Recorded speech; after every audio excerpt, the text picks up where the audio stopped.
Rachel Whitmore grew up in Willow Creek, Indiana, a small Midwestern town where Friday nights were reserved for high school football games, community gatherings, and the slow rhythm of familiar lives. She was 17 years old, bright, ambitious, and full of the kind of hope that tends to belong to people on the brink of adulthood. Her friends described her as the girl who could light up a room without even trying, the one who managed to balance varsity soccer, track, volunteering at the animal shelter, and still find time to make others laugh. Teachers admired her focus, her classmates admired her energy, and her family adored her. Rachel's dream was to study nursing at Purdue University. She had already filled notebooks with lists of things she wanted to bring to college, doodles of what her dorm might look like, and scribbled reminders about scholarships and deadlines. She listened to indie pop playlists on repeat, taped Polaroid snapshots of her friends around the mirror in her bedroom, and jotted down summer goals like get my license, road trip with Jess, and start college strong. She was, in so many ways, an ordinary teenager, ordinary but full of promise. The spring of 2017 was especially important for Rachel. Graduation was just weeks away, and the night every high school senior looked forward to was finally here, prom night.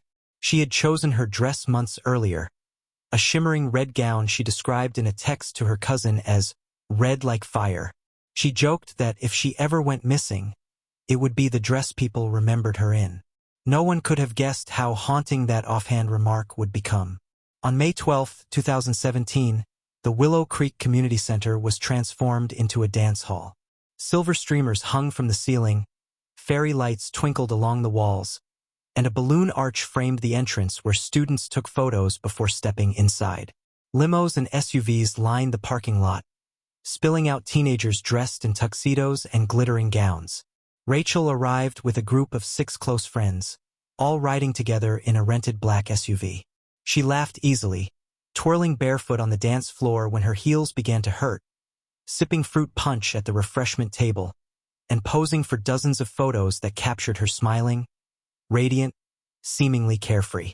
Her prom date, a longtime friend from the soccer team, accompanied her, though classmates later noted there was no romantic tension between them. It was just friendship, easy and uncomplicated. For Rachel, that night wasn't about romance. It was about memory. She wanted to enjoy herself, to savor a moment she knew she'd never experience again. At 11:40 p.m., Rachel was photographed one last time inside the venue, her hair slightly frizzed from dancing, flashing a peace sign toward the camera. By midnight, she and 2 friends decided to leave for an after-party at a classmate's house. They dropped her at her car first, parked near the community center, so she could drive herself the rest of the way. Rachel told them she'd see them soon. They waved goodbye, never imagining it was the last time they'd see her. At 1:30 a.m., security footage from a gas station along Route 19 showed Rachel entering barefoot, her red gown shimmering under harsh fluorescent lights. She bought a bottle of water and a pack of gum, laughed with the cashier, and walked back outside. Investigators would later notice how she glanced over her shoulder twice as she walked across the lot. Quick, subtle looks as if sensing something, though she didn't appear afraid. That footage would become one of the most chilling artifacts of the case. A vibrant young woman, smiling one moment, stepping into silence the next. By 2:17 a.m., a county deputy patrolling a rural backroad discovered Rachel's silver Toyota Corolla idling on the shoulder. The headlights were still on, the engine humming softly. The driver's door was ajar. Inside, her phone sat on the passenger seat. Her purse was tucked neatly in the back. The keys remained in the ignition. The driver's seat had been slid farther back than Rachel would normally adjust it, suggesting someone taller may have been there. But Rachel herself was gone. The deputy shone his flashlight into the fields, calling her name. Mist clung low to the ground, and the only response was the chirp of crickets and the distant bark of a dog. The woods that flanked the road were silent, too still for comfort. No footprints were visible, no torn fabric, no signs of a struggle. It was as if she had stepped out of her car and vanished into thin air. Back at home, Rachel's mother, Ellen, had been waiting up. She had texted Rachel around 1:15 a.m. "Everything okay? Drive safe." The message showed as delivered but was never read. By 2:30, Ellen was pacing the kitchen, glancing at the clock above the stove. By 2:45, she stood by the window, waiting for the familiar sweep of headlights across the driveway. By 3 o'clock, a knock came at the door. It was not Rachel. It was a deputy. He told her they had found her daughter's car, but not her. Ellen collapsed to the floor, begging him to say she was safe. He couldn't. Within hours, police had cordoned off the rural road with yellow tape. Tire tracks were photographed, but none stood out. Bloodhounds were brought in, following Rachel's scent for a short distance before it abruptly disappeared. Drones scanned the treeline. Volunteers combed through the fields with flashlights, calling her name into the early morning air. Nothing. No trace. No evidence. By dawn, news of Rachel's disappearance had spread across Willow Creek. Parents texted one another in panic. At the local diner, whispers traveled between tables. At the gas station, employees replayed the security footage again and again, confirming it really was her, smiling and laughing just an hour before she vanished. Classmates woke to panicked group chats, scrolling through photos from the night before, now tagged with #FindRachel. The disappearance of a 17-year-old girl after prom, in a town where everyone knew everyone, was like a lightning strike. By noon, reporters had descended on Willow Creek. Helicopters circled overhead, broadcasting live updates. Rachel's face, her senior photo, her prom photo, appeared on screens across Indiana. The story quickly spread to national networks. Headlines read, "Teen vanishes after prom, car found abandoned." Rachel's father, Tom, refused to stay home. He returned to the scene, flashlight in hand, demanding to search alongside officers. He would later say that if his daughter was out there, he wasn't going to wait around while someone else looked.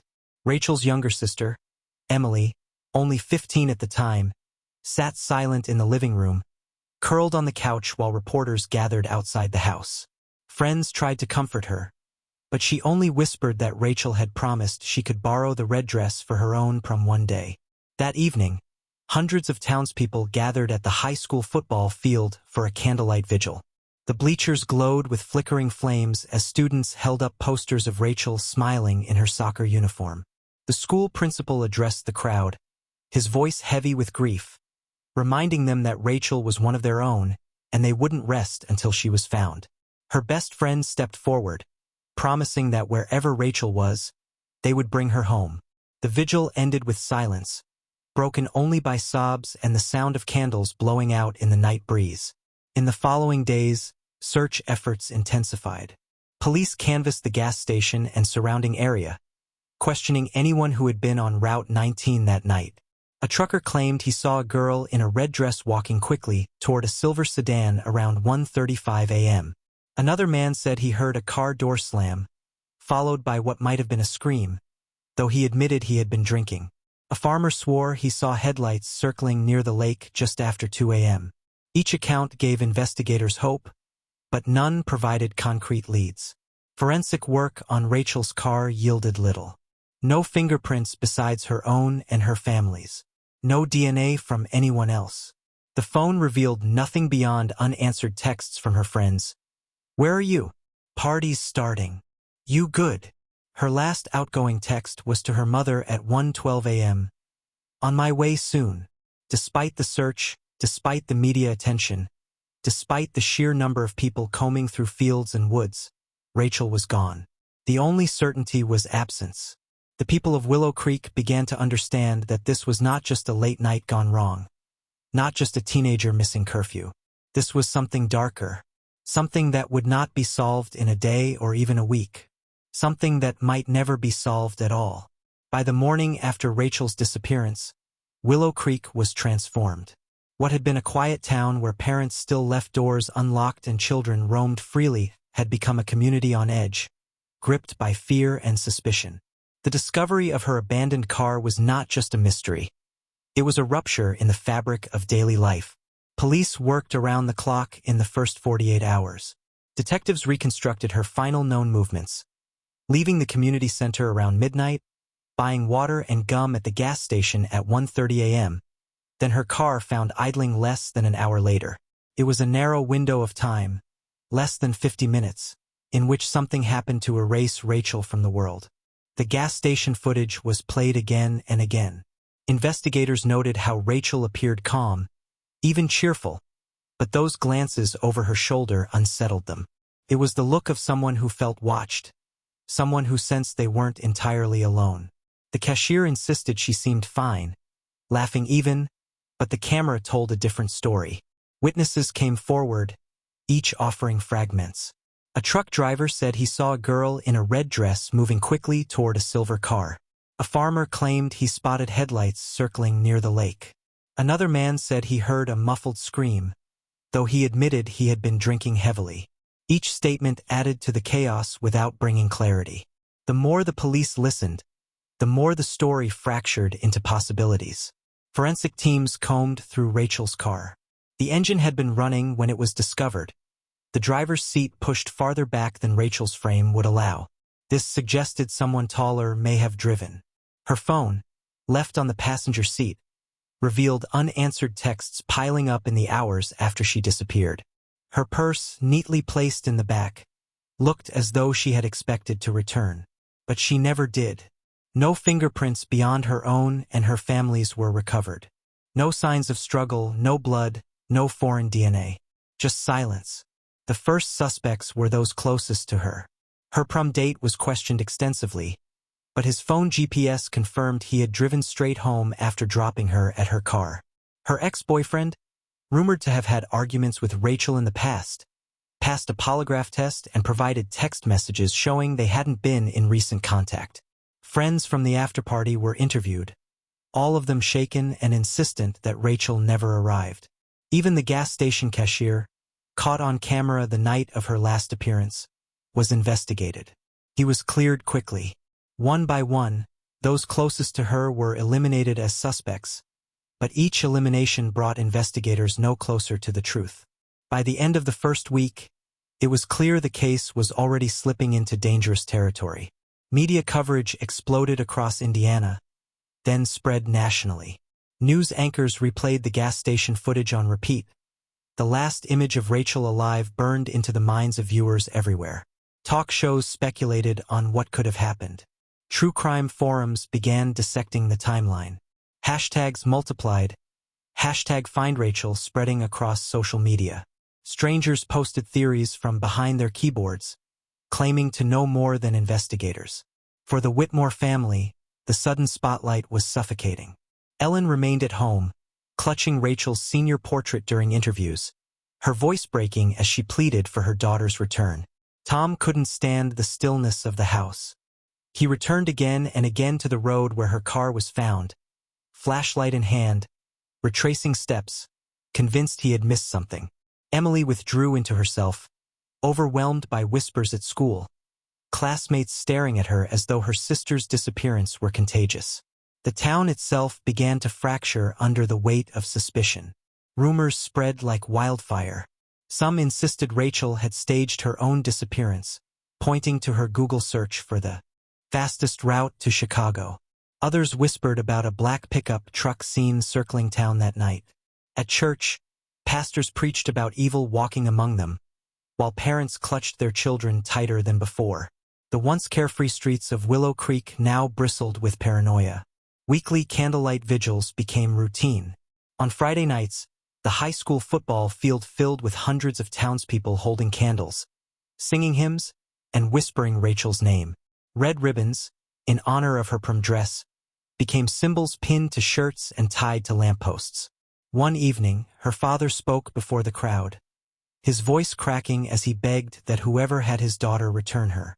The community responded with silence, broken only by sobs and the sound of candles blowing out in the wind.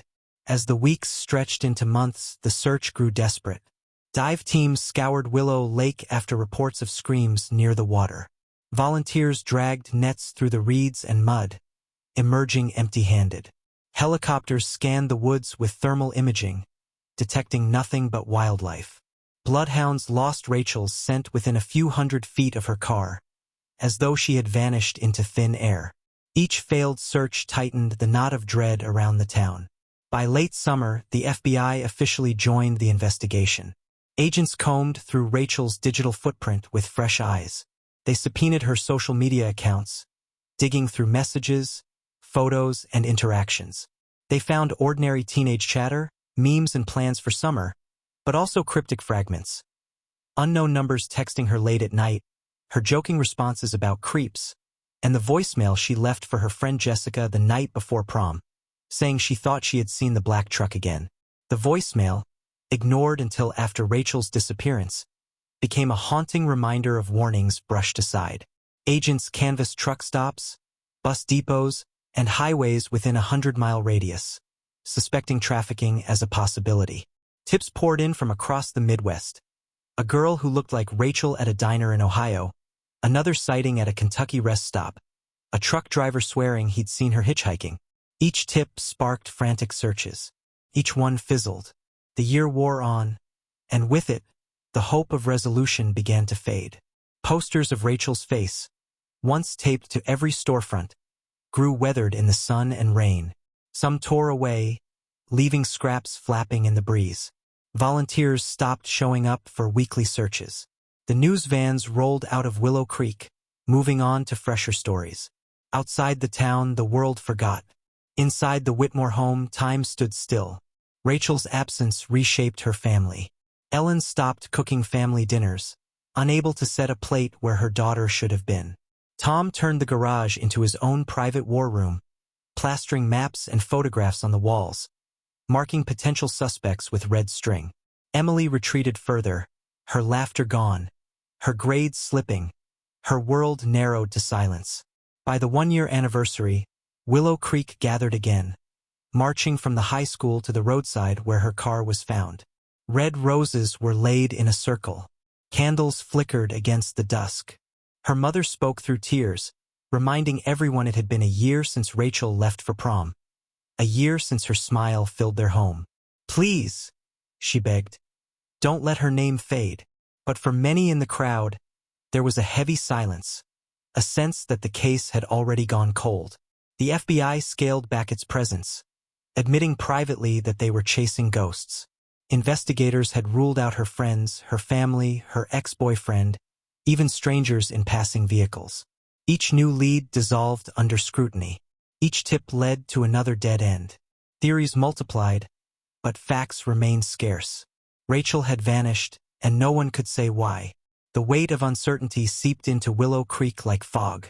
Parents began enforcing curfews. Children were warned never to walk home alone. The high school graduation, months after Rachel's disappearance, left an empty chair where she should have sat. A single rose was placed there in her honor. When the class tossed their caps into the air, Rachel's absence was the loudest thing in the room. By the second year, Rachel's story had begun to slide into folklore. Teenagers dared each other to walk the back road at night, whispering that her spirit lingered there. Others claimed they heard her voice in the wind or saw her figure in the mist. The storm drains became symbols of dread, places parents warned their children never to go near. For her family, however, it was not legend. It was daily torment. Each morning began with absence. Each night ended with silence. They clung to fragments. The voicemail, the gas station footage, the last text to her mother. They replayed them endlessly, as if repetition could yield clarity. But repetition only deepened the wound. Rachel's disappearance was no longer just a case file. It was a shadow over a family, a town, and everyone who had ever known her. A shadow that deepened with each passing day, whispering that the truth was out there, just beyond reach. As the second year of Rachel Whitmore's disappearance unfolded, hope gave way to exhaustion. Willow Creek was a town accustomed to answers, a place where lost pets turned up in neighbors' yards and disputes were settled in church basements. But Rachel's absence had stretched too long, too far. Her trail had gone cold, and with it, the conviction that she would be found alive. The FBI remained officially attached to the case, but their presence had diminished. Agents came and went, reviewing files, checking on leads, but never staying long.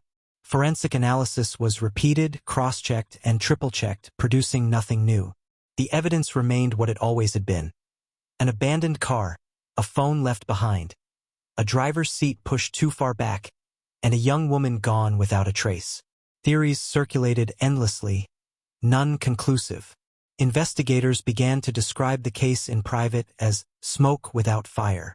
There was movement, rumor, speculation, but no heat, no spark of undeniable truth. Each time a lead appeared, it crumbled under scrutiny. A tip about a girl in a red dress spotted at a truck stop dissolved into nothing. A report of a similar figure in a Kentucky diner fell apart under questioning. Each false sighting left the Whitmores more devastated than before. For Ellen, each phone call from detectives carried the possibility of reunion, and each disappointment left her broken anew. Rachel's digital life was dissected again and again. Her texts revealed little beyond the typical chatter of a teenager, though those late-night messages from an unknown number still nagged at investigators. She had joked about creeps, brushing off what may have been harassment or worse. Her search history included fastest route from Willow Creek to Chicago, fueling speculation that she had considered leaving. But the rest of her life, her college applications, her summer goals, her prom excitement, contradicted the idea that she intended to vanish. The FBI profilers leaned toward abduction, noting Rachel's references in her diary to a black truck circling her neighborhood and her unease after soccer practice. But without hard evidence, this was theory, not fact. In the absence of fact, theory could not sustain a case. The media, once relentless in its attention, drifted away. National networks moved on to other tragedies, other mysteries. The story of the girl in the red dress was replaced by fresher faces, fresher heartbreaks. Rachel's name faded from headlines, surviving only in true crime forums where amateur sleuths kept the conversation alive. Some built elaborate timelines and maps, connecting dots the police had already crossed off. Others spun conspiracies, insisting the case was being covered up, that someone powerful was involved. In Willow Creek, the silence became suffocating. The once busy vigils dwindled. Where hundreds had once gathered, only dozens came. Posters of Rachel, printed in bulk the first year, were no longer replaced when they tore. The high school principal, who had spoken at the first vigil with tears in his eyes, avoided the subject altogether by the second anniversary. The town was tired of being defined by absence. Inside the Whitmore home, time had frozen. Rachel's room remained untouched, her prom corsage still drying on the nightstand. Ellen found herself drawn to the room late at night, lying on her daughter's bed, whispering words into the darkness as though Rachel could hear them. She prayed, she bargained, she begged, but the silence remained. Tom coped differently. He built walls of information in the garage: maps, photographs, timelines, handwritten notes. Red string connected the gas station to the back road to the lake to the storm drains. He collected every rumor, every anonymous tip, and cataloged them meticulously. He pored over his daughter's diary entries until he memorized each line. He was convinced the truth was there, hidden in plain sight. His obsession grew so consuming that neighbors described him as a man who lived more in the garage than in his house. Emily, now older, carried her pain in silence. At school, she became a target of whispers. Students pointed out that her initials were also EM, just like the haunting note in Rachel's yearbook. Some asked cruel questions, half in jest, half in suspicion. The weight of those stares drove her into herself. She stopped attending practices, deleted her social media, and eventually asked her parents to let her transfer schools. The shadow of Rachel's disappearance followed her everywhere, robbing her of her own adolescence. The Whitmore marriage strained under the weight. Ellen clung to hope, refusing to accept the possibility that Rachel was dead. Tom sank deeper into obsession, convinced every new scrap of information was the key. Their grief spoke in different languages, and neither could understand the other. Arguments erupted often, sharp words echoing in a house already hollowed by loss. They were two people bound by love for their missing daughter, yet separated by the way each bore the grief. As months stretched into years, Rachel's absence transformed from tragedy into folklore. Teenagers dared each other to walk the back road at night, whispering that her ghost appeared in the mist. Others claimed to hear her name carried on the wind near the lake. The storm drains where her belongings would one day be found became places of dread, avoided by children, whispered about by adults. Rachel had become more than a girl. She had become a story. But for her family, she was never folklore. She was their daughter, their sister, their friend. For them, each day was not a myth but a wound. Every sunrise was another reminder that Rachel had not come home. Every night was another night without answers. On the second anniversary of her disappearance, the community marched again to the site where her car had been found. Roses were laid, candles lit. But the crowd was smaller, the energy dimmer. Ellen spoke, her voice trembling as she begged the town not to forget her daughter. Tom stood silently, his jaw clenched, his hands stuffed in his pockets. Emily stayed home, unable to bear the stares. That night, as the candles flickered in the dusk, Willow Creek felt the weight of resignation. The investigation was at a standstill, the leads exhausted, the energy drained. Rachel had vanished, and no one knew why. The questions that had once galvanized the town now hung unanswered, suspended in silence. The FBI withdrew further, their reports growing thinner, their visits rarer. Detectives admitted privately that they had no clear direction. Some referred to the case as unsolvable, though no one said it publicly. The Whitmores, left with nothing but fragments and fading hope, carried the burden alone. Rachel's case was still open, but open was not the same as active. Open was not the same as alive. Open was just another word for unsolved. And so, by the spring of 2019, Willow Creek settled into uneasy quiet. Rachel's absence was no longer a shock. It was a shadow that stretched across every corner of town. A shadow people tried to live beneath, though it was always there. What no one could have predicted was that the silence was about to break. By the spring of 2019, 2 years had passed since Rachel disappeared. The Whitmore case had grown cold, the search had grown quiet, and hope in Willow Creek had thinned to whispers. The town had adjusted to the absence, though never comfortably, living in the shadow of the unanswered. Then, on a damp April morning, a discovery shattered the silence. A county construction crew had been sent to repair a section of the storm drainage system after heavy spring rains had flooded several streets. It was routine work. They pulled branches and debris from concrete junctions, shoveling out leaves and trash that had clogged the tunnels. One worker shone his flashlight into a chamber, spotting something small glinting in the muddy water. At first, he thought it was party litter, a scrap of costume jewelry washed down in the storm. But when he tugged it free, the crew fell silent. It was a silver sequin shoe. The sequins were dulled by mud, the fabric frayed from water damage, but the design was unmistakable. It matched the shoes Rachel had worn on prom night. Every person in Willow Creek remembered the red dress and the sparkling silver heels. The crew called authorities immediately, and within an hour, Willow Creek police and FBI agents were back on the scene, crowding around the muddy evidence. When Ellen was shown the shoe, her legs nearly gave out. It was hers, she said, her daughter's, the same one Rachel had twirled in just hours before vanishing. Holding it, she described, was like being thrown back to that night, to the last time she had seen her daughter alive. Investigators bagged the shoe, documenting every detail. They examined the tunnel, scraping away debris, dredging the chamber for other belongings. Forensic teams would later determine the shoe had likely been lodged in the drainage system since 2017, washed deeper during storms, and only revealed when the clog was removed. The discovery ignited the town once more. News vans returned, reporters setting up cameras along the roadside. Rachel's face reappeared on screens across the state, the headline flashing, "PromNightMystery reignites. Missing teen's shoe found in storm drain." The case was alive again. 2 days later, another search of the drainage system produced something even more shocking. Wedged in a junction chamber nearly a mile downstream, wrapped tightly in plastic, was a school yearbook. The cover was warped, its pages swollen from dampness, but inside, the photo was unmistakable. It was Rachel's. Her smiling portrait was circled in ink, her notes and signatures from classmates smeared by water. But scattered across the pages were additional markings, written in red pen. The words were frantic, uneven, some pressed deep into the paper as if scribbled in haste. One page read, "Don't trust the one who took me."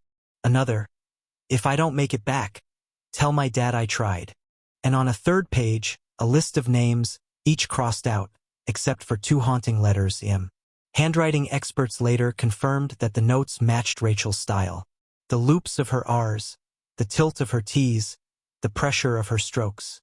They were hers. But what no expert could prove was when the words had been written. They could have been scrawled during captivity, left as a desperate message. Or they could have been written earlier under unknown circumstances. The plastic wrapping only deepened the mystery. It had preserved the book almost deliberately, as if whoever left it had wanted the messages to be found one day. The Whitmore family was thrown into turmoil. Tom saw the yearbook as proof that Rachel had tried to leave a clue. He pored over the names, convinced that the initials were a direct accusation. Ellen clung to the idea that if Rachel had written those words, she had been alive long enough to fight, to resist. Emily recoiled under a different burden. Her own initials matched those in the book. Whispers at school grew cruel. Some asked if Rachel had been warning about her sister. Emily stopped going altogether, unable to bear the stares. Investigators treated the discovery with both urgency and caution. On one hand, it was the most significant evidence since the night Rachel vanished. On the other, it raised more questions than answers. If Rachel had been held captive, who gave her access to her yearbook and a red pen? Why wrap it in plastic and bury it in a storm drain? Was it her act of defiance, or someone else's act of theater? The initials EM consumed the town. Suspicion spread quickly. Some pointed to Ethan Myers, a quiet classmate who had once asked Rachel to prom. Others whispered about Erica Monroe, her former teammate with whom she had argued. Online sleuths proposed more abstract theories, suggesting the letters were code, maybe standing for exit mile, a reference to the back road where her car was found, or endgame. Theories multiplied, and so did the paranoia. Willow Creek once again turned inward. Teachers were eyed suspiciously. Coaches were whispered about. Parents demanded updates that police refused to provide. The secrecy only fueled speculation. Investigators confirmed privately that every person with those initials in the county had been interviewed. None were charged, but the silence around their findings left room for fear. The discovery thrust Rachel's story back into the national spotlight. Talk shows debated the yearbook's authenticity. True crime podcasts devoted entire seasons to dissecting the messages, playing ominous music over narrations of her scribbled notes. One popular podcast episode ended with the chilling line, "If Rachel named her abductor, are we ignoring her final plea?" For the Whitmores, watching their daughter's handwriting become entertainment was unbearable.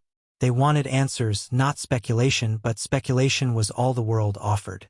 Forensic analysis of the yearbook revealed few clues. The red ink was from a common pen brand sold everywhere. The fingerprints belonged only to Rachel. The plastic wrap was the type, used in warehouses and shipping, but no specific purchase could be traced. Investigators admitted that the items raised as many doubts as they did possibilities. One profiler noted that sometimes perpetrators plant evidence to control the story, to mislead investigators and torment families. Whether the yearbook was genuine or a staged prop remained an open question. Yet for Ellen, there was no question. The words were her daughter's, and they were real. She repeated them often, especially the line about telling her father she tried. To Ellen, it was Rachel's way of reaching out across time, leaving a message of resistance. For Tom, it was proof that someone in Willow Creek still knew the truth. For Emily, it was a burden she couldn't escape. The town grew darker under the weight of the initials. Theories spread through social media like wildfire. Names were thrown around carelessly, ruining reputations, shattering friendships. Students transferred schools. Families moved away, unwilling to live under constant suspicion. The case that had once united the community had now torn it apart. Meanwhile, the storm drains became symbols of horror. Children whispered that Rachel's spirit haunted the tunnels. Teenagers dared each other to crawl inside at night. Parents forbade their kids from going near them.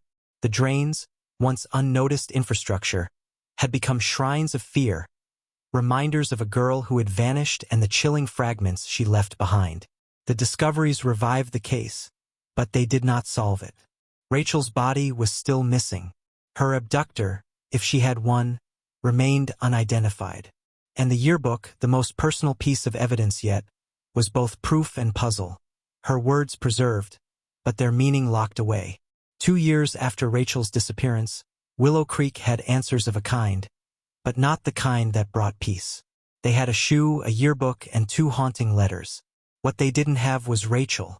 The discovery of the shoe and yearbook gave investigators fragments of Rachel's story, but fragments were not enough. In the absence of answers, theories became the scaffolding people built around the void. And in Willow Creek, those theories did not just live online or in police files.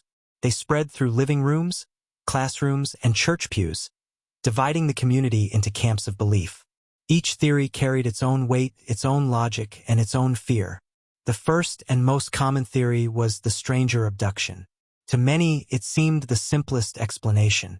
Rachel had been stalked for weeks, as her diary suggested, by a black truck she believed followed her after soccer practice. On prom night, alone on the back road, she may have finally crossed paths with whoever had been watching. The abandoned car with the seat pushed back supported the idea that someone taller had taken control. The lack of struggle, footprints, or DNA suggested an abductor who knew what they were doing, someone practiced in leaving nothing behind. This theory was terrifying precisely because it left the town powerless. If a stranger had taken Rachel, then it could have been anyone passing through, and it could happen again. The second theory pointed closer to home. Many believed Rachel had not been taken by a stranger at all, but by someone she knew. The yearbook's desperate message, "Don't trust the one who took me," read like a betrayal. If Rachel had been lured from her car willingly, it made sense only if she trusted the person she encountered. To some, the initials EM were not code, but a name. The suggestion that Rachel had been betrayed by someone from her circle, a classmate, a teammate, even a friend, tore through the town like wildfire. Suspicion fell on anyone whose initials matched, and even those who were cleared by police found themselves under a cloud of gossip. The third theory spread by activists and online sleuths was trafficking. Willow Creek lay within reach of Interstate 65, a major highway corridor through the Midwest. To those who supported this idea, Rachel's vanishing without a trace matched the patterns of other victims swallowed by organized trafficking rings. The sightings at truck stops and rest areas, though unverified, fit the narrative. The lack of a body, the absence of physical evidence, all suggested she had been moved quickly, hidden in a system designed to erase people. But this theory was complicated by the yearbook. Traffickers do not usually allow victims to write notes or leave behind evidence. The preserved yearbook did not fit the model. Still, the possibility lingered, feeding the fear of a larger menace lurking beyond the town's borders. The fourth theory was that Rachel staged her own disappearance. To some, the Google search for the fastest route to Chicago suggested she had considered running away. Her diary entries about being watched could have been exaggerations, or hints at her desire to escape. The abandoned car, phone, and purse might have been staged as part of a dramatic exit. This theory divided opinion. Those who believed it pointed to the chaos of teenage life, the desire for freedom, and the romantic notion of starting over. Those who rejected it pointed to Rachel's close bond with her family, her college ambitions, and her joyful excitement on prom night. If she had wanted to leave, why would she have left behind everything that mattered to her? The fifth theory was the darkest of all, that the abductor was someone within her immediate circle, perhaps even her family. Statistically, many abductions are committed by someone close to the victim. Rachel's yearbook message about telling her father she tried raised eyebrows among skeptics. Was it a farewell, a plea, or something more ambiguous? Some whispered about Tom's obsessive searches, others about Emily's matching initials. These suspicions were painful, cruel even, but in the absence of answers, the human mind turned inward. The idea that someone within the home could be involved was too horrific for many to accept, but for others it explained the silence. Finally, there was the theory that the yearbook itself was a hoax. Forensic analysts admitted the plastic wrapping seemed deliberate, the kind of thing a perpetrator might use to stage evidence. The timing of the discovery 2 years later raised suspicions. Why would the shoe and yearbook surface only when public attention had begun to fade? The handwriting matched Rachel's, but experts acknowledged that skilled forgery was not impossible. If the yearbook had been planted, then who planted it and why? To mislead investigators? To torment the family? Or to breathe new life into a case that had grown too quiet? Each theory explained some pieces, but none explained them all. Stranger abduction fit the diary and the black truck, but not the yearbook. Betrayal fit the message, but not the lack of evidence. Trafficking fit the silence, but not the personal notes. Running away fit the Google search, but not Rachel's devotion to her family. An inside job explained proximity, but not motive. A hoax explained the inconsistencies, but not the handwriting. The truth seemed suspended in fragments, just out of reach. For the Whitmores, the theories were not just ideas. They were knives. Each one forced them to imagine Rachel's fate in a different, unbearable light. If she had been taken by a stranger, it meant she had suffered at the hands of someone faceless. If she had been betrayed by a friend, it meant her trust had been weaponized against her. If she had been trafficked, it meant she was still alive somewhere, enduring unimaginable horrors. If she had run away, it meant she had left them willingly, abandoning the life they thought she loved. And if someone close had harmed her, it meant the nightmare was not outside their home but within it. The community, too, fractured along the lines of these beliefs. Neighbors argued over theories at grocery stores. Parents forbade their children from visiting classmates suspected of being tied to the initials. Teachers were eyed with suspicion, coaches with mistrust. Social media brimmed with accusations, screenshots, and speculation.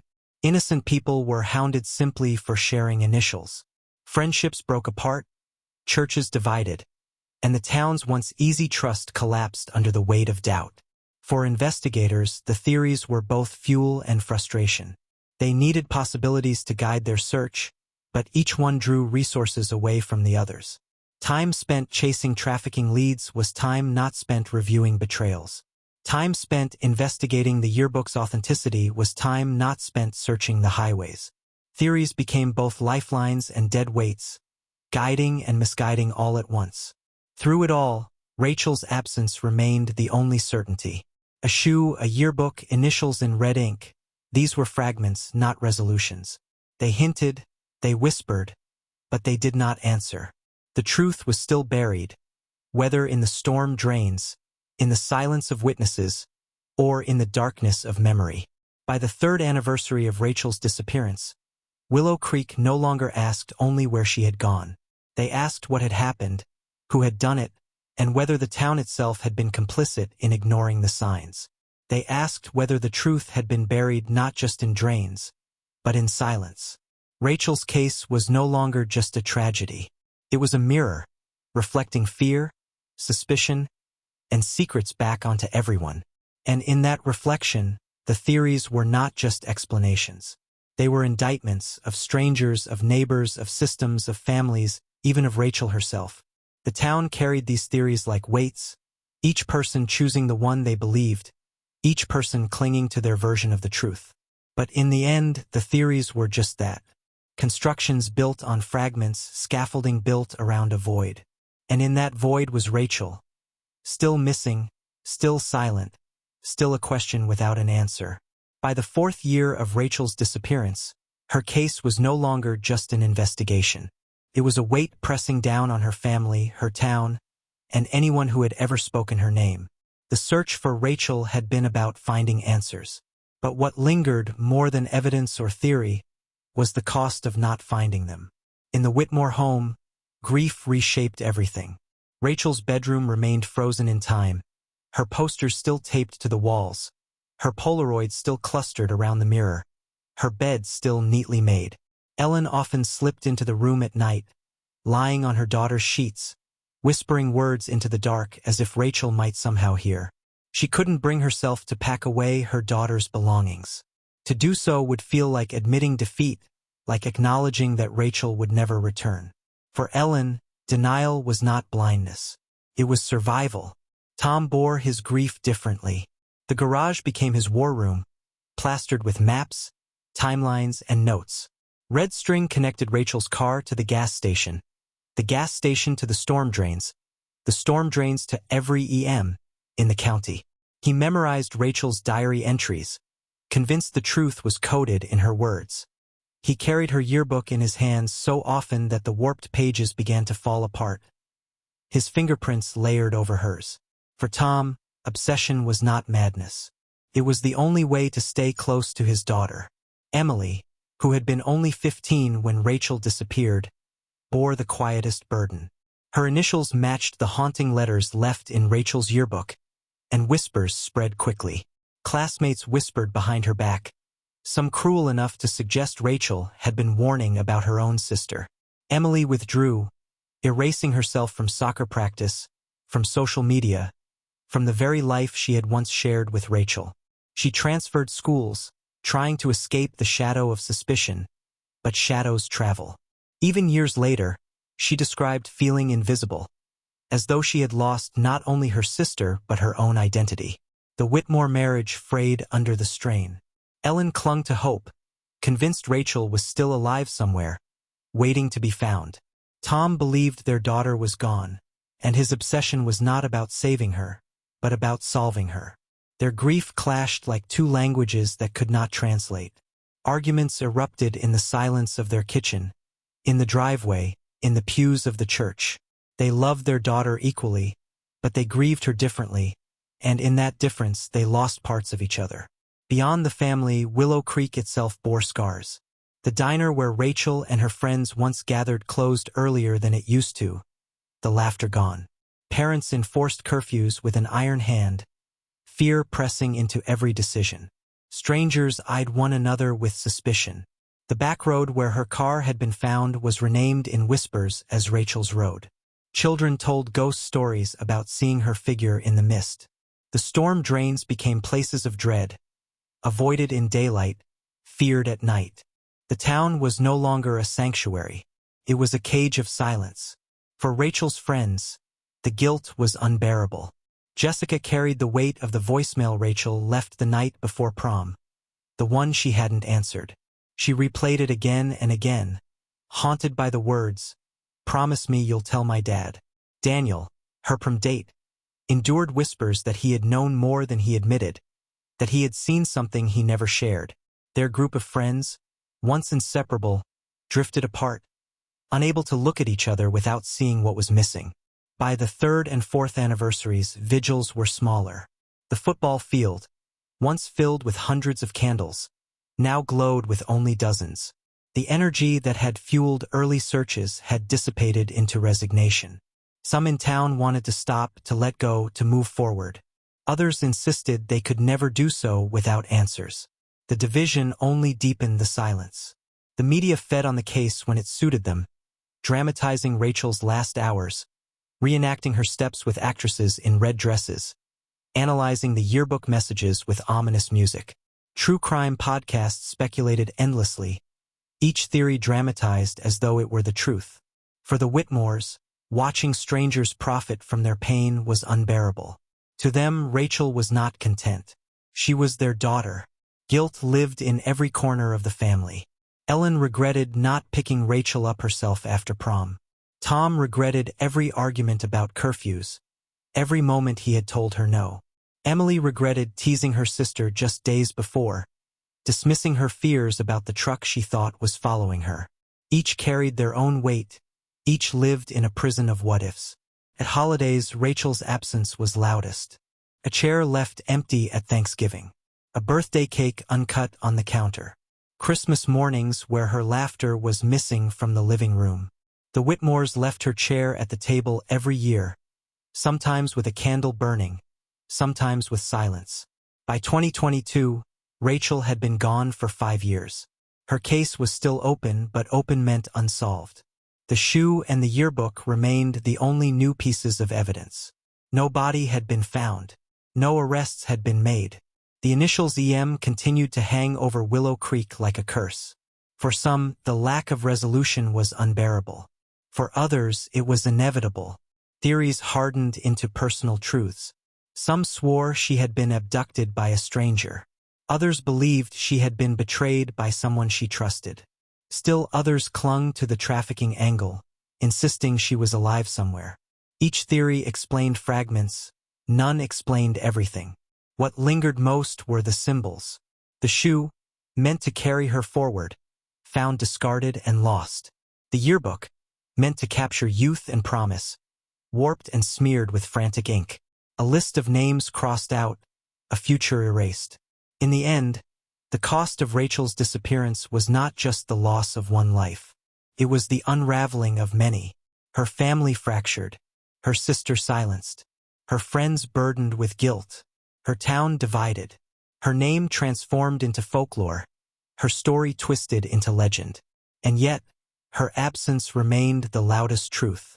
5 years after prom night, her car was long gone from the roadside, but the memory lingered. A silver Toyota idling in the mist, headlights cutting into the dark. A seat pushed too far back. A phone left behind. A door ajar. And silence. 5 years after prom night, her shoe was still locked away in an evidence bag, sequins dulled by mud. Her yearbook was still sealed in plastic, the words scrawled across its pages as haunting now as they were the day they were found. Don't trust the one who took me. If I don't make it back, tell my dad I tried. And those 2 letters, circled in red, still burning through the silence. 5 years after prom night, the Whitmores still waited. Ellen still prayed. Tom still searched. Emily still carried whispers she never asked for. Willow Creek still walked with a shadow. And Rachel's story still refused to end. Perhaps one day the truth will rise, just as her shoe did from the mud. Perhaps the silence will break, and the missing piece of the puzzle will fall into place. Or perhaps Rachel's story will remain what it has always been. Fragments, whispers, shadows. On prom night, Rachel Whitmore danced in a red dress, laughed with her friends, and dreamed of tomorrow. Hours later, her car sat abandoned on a dark road. 2 years later, her belongings surfaced from the drains.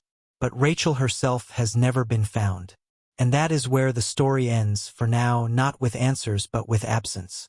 Not with resolution, but with reflection. Not with truth, but with a haunting silence that has lasted for years.